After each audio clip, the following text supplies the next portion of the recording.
Thank you for having us here today on this very special day.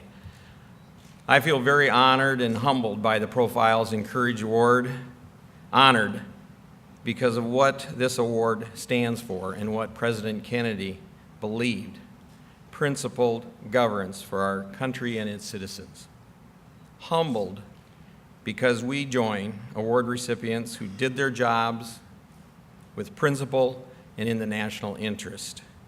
It is very moving to be part of this award, an award that honors political courage to challenge political leaders and interests.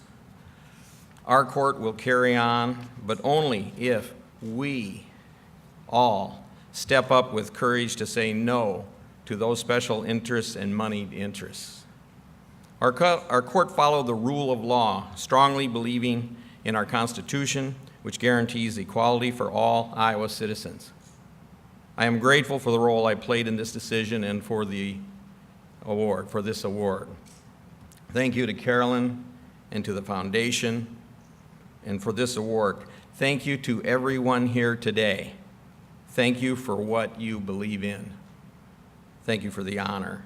Much of what this award stands for and what Caroline Kennedy and her family wished in establishing this award was suggested by Robert F. Kennedy when he spoke in Cape Town, South Africa in 1966, 2 years to the day before he won the California primary.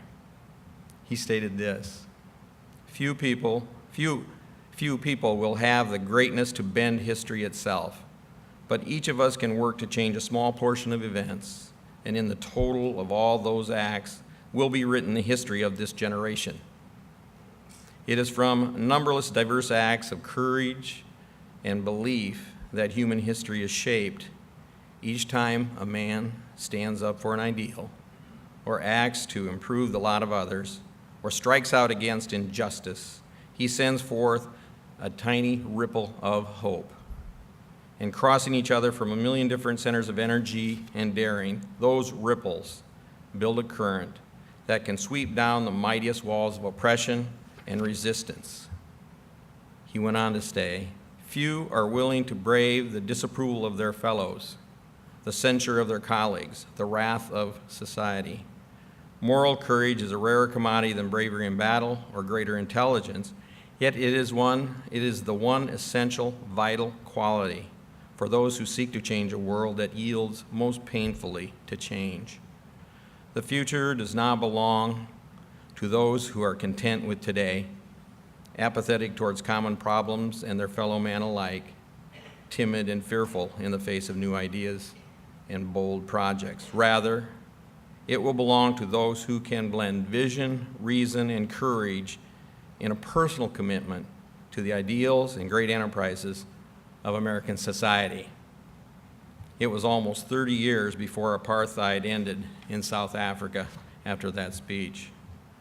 Right after our court filed the marriage equality case, 5 days later, the court received a handwritten letter.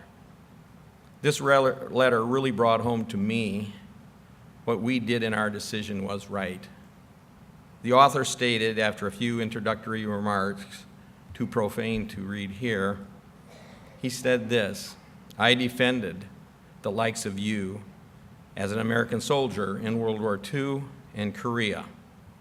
I conclude I served the wrong side. Hitler treated queers the way they should be treated, in the gas chamber. You are bastards. The emotion revealed was breathtaking. We cannot change such raw and intense feeling with nuanced discussion. This brought home to me what the gay community and families with gay members struggle with every day. It also satisfied me that we were right to resist political and expedient solutions, to withstand the intimidation. People and forces exploited this fear, prejudice, and the paranoia reflected in the letter. They pressured our court to follow the will of the people, no matter how manipulated or orchestrated, no matter how it violates the basic human rights of being treated as equally as other citizens. Such forces must be challenged. My hope is that we will contribute a tiny ripple of hope and that this ripple builds a current that can sweep away such prejudice. The Profiles in Courage Award is made here in this beautiful structure at the John F. Kennedy Presidential Library and Museum. The library was designed by I.M. Pei, the same designer of part of the Des Moines Art Center. Pei said this: "One has to persist. You have to identify the important things, press for them, and not give up."